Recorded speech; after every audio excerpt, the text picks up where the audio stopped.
me, on behalf of the leadership of Kenya Kwanza, first congratulate all elected leaders under our Kenya Kwanza banner. Congratulations to our MCAs. Congratulations to our members of parliament, to us, our senators, and to our governors for a job very well done. We have won these elections against many odds. We thank God that this has been made possible. We are very proud Kenyans this day because we went into elections knowing very well that we had a competitive election. And I want to thank each and every member of this team.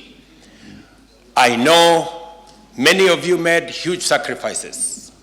Your commitment was demonstrable. And when we came round to every county and every constituency and in the wards, we saw your commitment. You were there to push the agenda for Kenya Kwanza. And on behalf of all of us, I want to say to all teams in Kenya Kwanza, our very big thanks and congratulations for getting us this far. This morning, we have had a meeting with members of parliament and our governors elected under the Kenya Kwanza banner. We've had very good conversation here. It was very heartwarming to see many people we met in the field dressed today differently in ties and looking very smart. We were all in all manner of attire and in capes, and it was very nice. So we are trying to fit our clothes back and see to it that we begin now the journey of governing the country. I want to, in a very, very special way, tell the people of Kenya in this first meeting of the leadership of Kenya Kwanza that every Kenyan can now go back to their phones. You don't have to use WhatsApp, you don't have to use Signal, you can go back and use your normal phone. Because blackmail, intimidation, threats have come to a stop. I want to promise the people of Kenya that our administration will have nothing to do with the blackmail we have seen, the threats we have seen, the fear that has been sold around the country, that you cannot talk to this or that person because they don't share your political views. I want to tell the people of Kenya, we are having our democratic country back. And everybody can speak to everybody about everything in every way they want. And nobody is going to victimize them. We live in a democratic country, and that is how it should be. To those of us who have been elected, from all the political parties, and especially those who have been elected, those of us who have been elected in Kenya Kwanza, I want to tell you right from here that with the leadership position that has been bestowed on us, the national leadership and the leadership at every level, that leadership that we have won bestows on us a lot of authority. But I want to tell you that with authority comes responsibility. And with responsibility comes accountability. So we must be alive, even as we celebrate that we have won, that on us is authority, yes, but a lot of responsibility has been put on our shoulders, and the people of Kenya expect of us that we must be accountable. The greater the responsibility we have, the higher the accountability bar that comes with it. And therefore, as we celebrate this moment, we also must focus on making sure that we deliver on our commitment. I have seen on TV screens people from all corners of Kenya saying, we listened to you guys. We want to know when the delivery of your commitment is going to begin. And I really want us to know that the expectations of the people of Kenya are huge. And therefore, we do not have the luxury of wasting any time. I want to urge you, all of us, we need all hands on deck, and we don't have time to waste. We will shortly, after we go through the processes that are ahead of us, we will shortly settle down to getting Kenya working. And I want to ask each and every one of you, as I do ask all leaders in Kenya, to join hands so that we can take the country forward. The events of after the election are speaking loudly to all of us as Kenyans. The people of Kenya, after the announcement of the results, there were celebrations across Kenya, and there was measured celebration across Kenya. In fact, immediately, the people of Kenya got down to do their normal,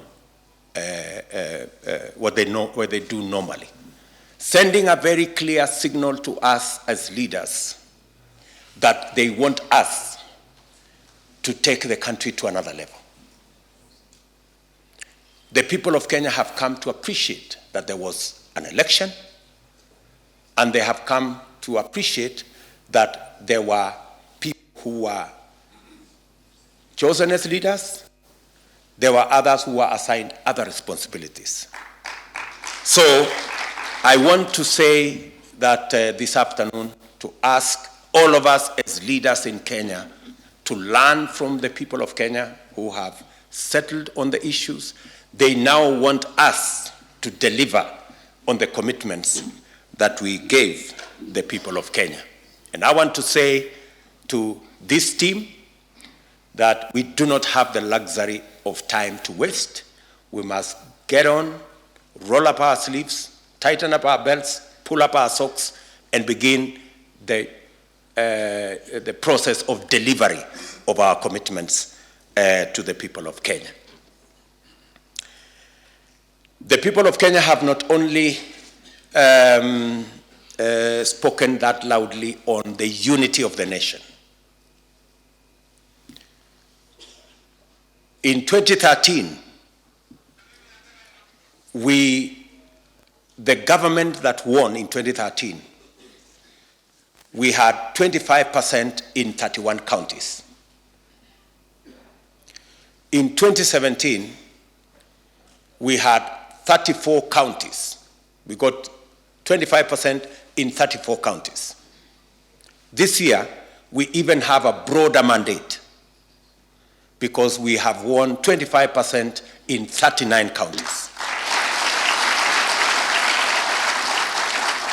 That broader mandate comes with greater responsibility to every Kenyan. And that is why I want to say from the onset, there will be no room for exclusion of any part of the Republic of Kenya.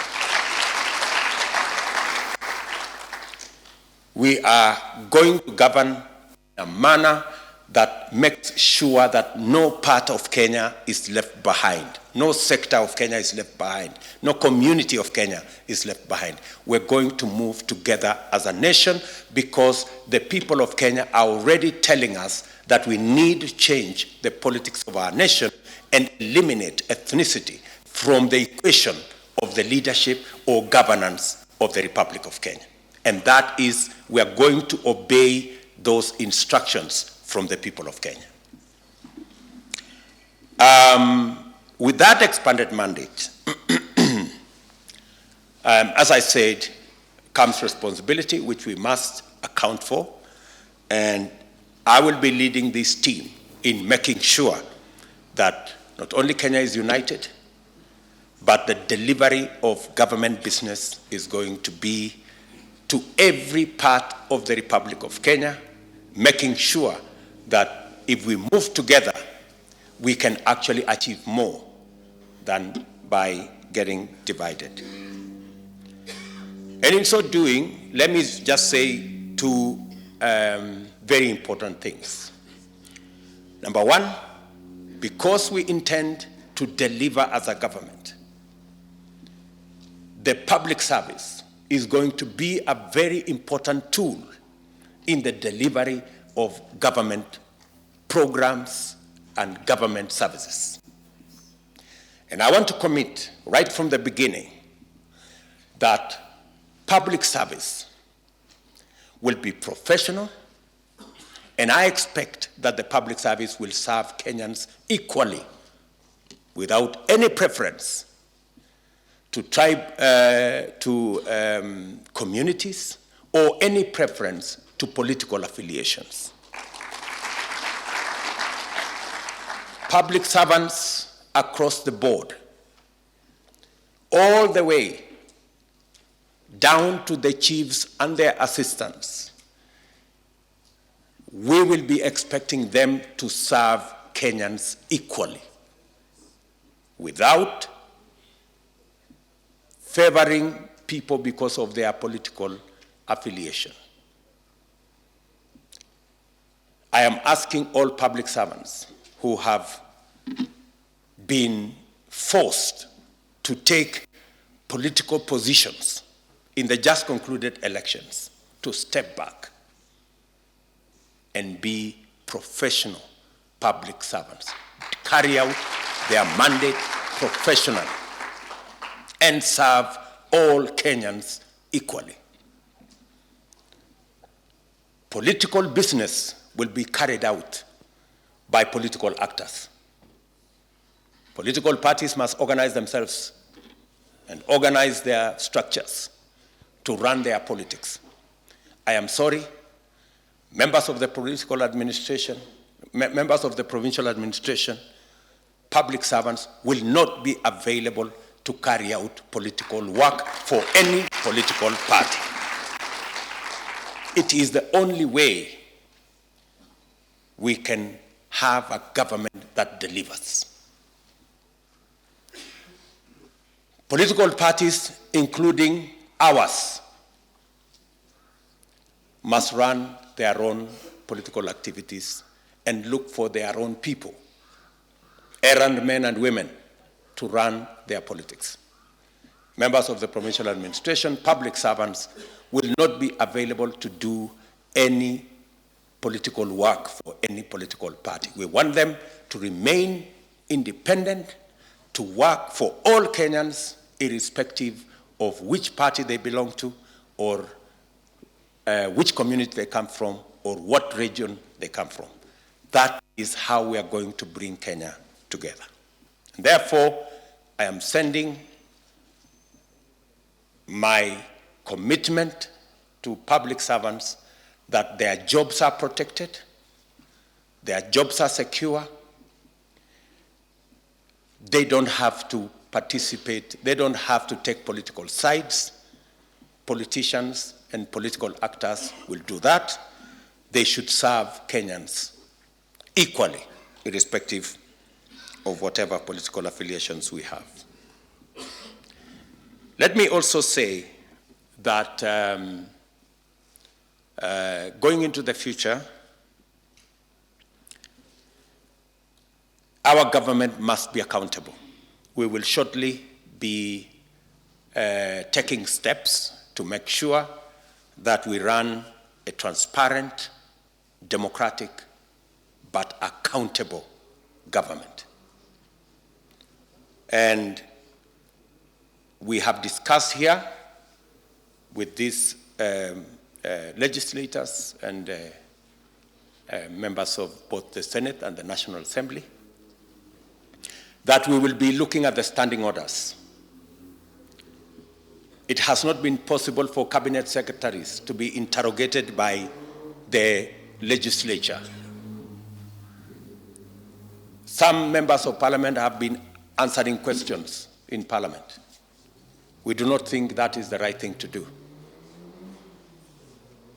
And we are going to have a discussion so that we can adjust and amend the standing orders to make it possible for cabinet secretaries to get to the floor of the House and answer questions and explain government policy on the floor of the House so that the people's representatives, members of parliament and senators, can interrogate what their government is doing. We do not think that it is enough for cabinet secretaries to go to committees of parliament. We have discussed with our speaker, and there is a possibility of us ensuring that we run an accountable government by making sure that on a daily basis, the people of Kenya, through their representatives in parliament, can ask questions, can interrogate government policy, government programs on the floor of the House, so that we can be better accountable as a government. We will be speaking to many of the other issues as we move forward. We will be making our public policy pronouncements to guide the country in the direction in which we believe the country will move forward. And as I have said, we want to move the country forward at the earliest opportunity possible. We are looking forward to the processes that are now ongoing coming to a conclusion. Shortly, we will be suggesting members of Kenya Kwanza to the transition committee. I think we are doing that today, so that the process of the transition can kick in and we can go towards concluding the matter of the election. So if there will be court processes, we will engage in those and make sure that because we are Democrats and we believe in the rule of law. So to that extent, ladies and gentlemen, I want to say we've had a wonderful meeting this morning. I think we have introduced the new members who are here for the first time. We have also agreed that Kenya Kwanza is going to run a mentorship program for our new members so that we can make them better, more effective, more efficient legislators and people's representatives.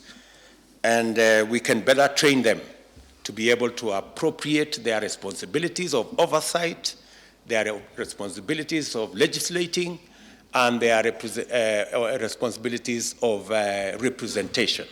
We want them to be effective so that we can better deliver to the people of Kenya.